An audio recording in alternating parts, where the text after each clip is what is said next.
Following and living with Christ through the feasts and seasons gives us a pattern for our daily lives. We aren't supposed to observe a feast or liturgical season as a complete task. Like cramming for a test and never looking back, it's not just something to learn and then put aside when we're older.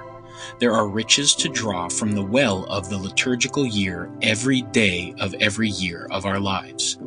Drawing from those riches deepens our spiritual lives and changes our perspectives.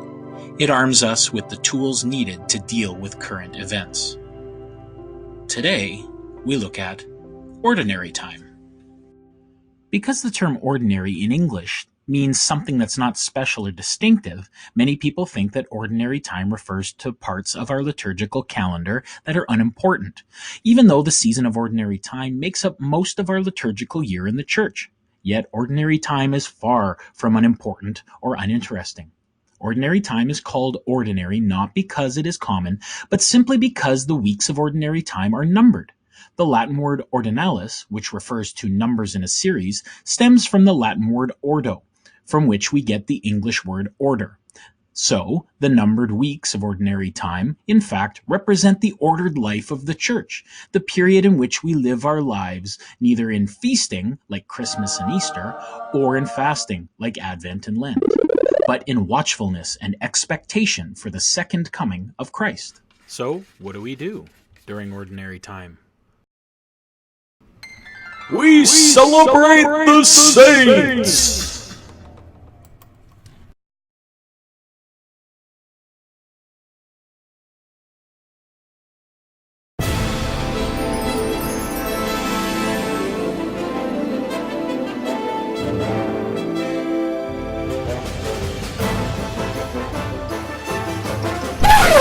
What? That's an extraordinary number of saints, Mr. Marino. How do we celebrate them all? Well, are some more important than others? Yeah, do we celebrate saints during the other liturgical seasons too? When? Alex! Okay, this is going to take a while, so let's get right into it. We have 5 different types of days that occur in ordinary time, as well as other times during our liturgical year. Solemnities, feast days, memorials, optional memorials, and ferials. A solemnity is the highest degree of Catholic celebration. They celebrate the most important mysteries of the Catholic faith. Some commonly known solemnities include Easter, Christmas, Pentecost, and Christ the King, and some days that honor Mary are also solemnities, like the Assumption, the Immaculate Conception, and the Annunciation. Saints that played an important role in salvation history are also celebrated with a solemnity. Think of individuals like Saint Joseph, Saint John the Baptist, or Saints Peter and Paul. Some solemnities are always celebrated on the same calendar date. For instance, Christmas will always be celebrated on December 25th. Others will change from year to year based on other celebrations. For example, Pentecost is celebrated 50 days after Easter. So, what does that mean for those of us who sit at church? Mass on a solemnity will remind you a lot of a Sunday Mass. The GLORIA is sung, 3 readings will be read, petitions will be offered, and in most cases, a specific preface will be prayed. Although solemnities are beautiful parts of the Catholic liturgy, most of them are not holy days of obligation. Next we have feast days. They are second in line of importance on the liturgical calendar. These are special days set apart on our calendar to celebrate the lives of the saints and other events in the life of Christ. Some of the most well-known feast days are the Feasts of the Apostles, the Feast of the Holy Angels, the Visitation, the Presentation, and the Baptism of the Lord. What does that mean if you find yourself in church on a feast day?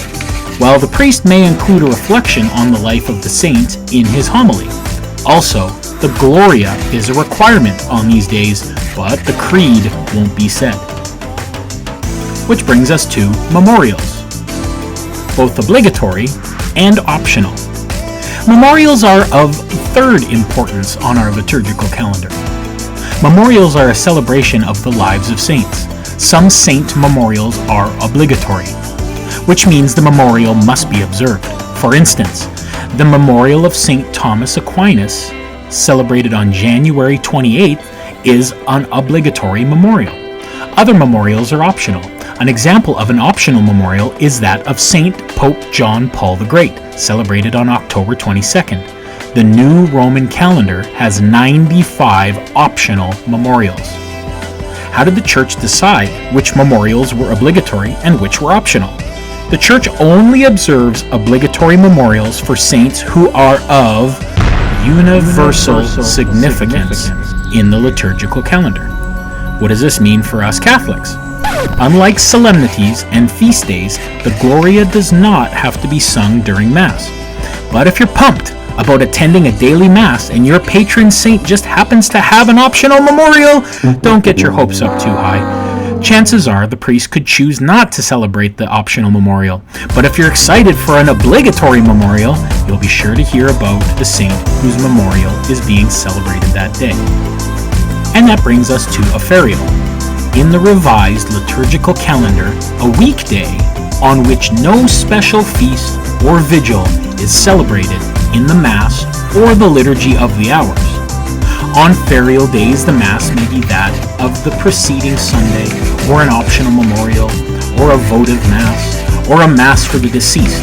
During Advent and Lent, ferial days are in a privileged category. Feel free to go back and watch some of that over again if you think I was talking too fast, but there is a lot to digest when it comes to ordinary time in our liturgical year. The next time I'll join you will be to talk about Lent. Thanks for joining me, and we'll see you next time.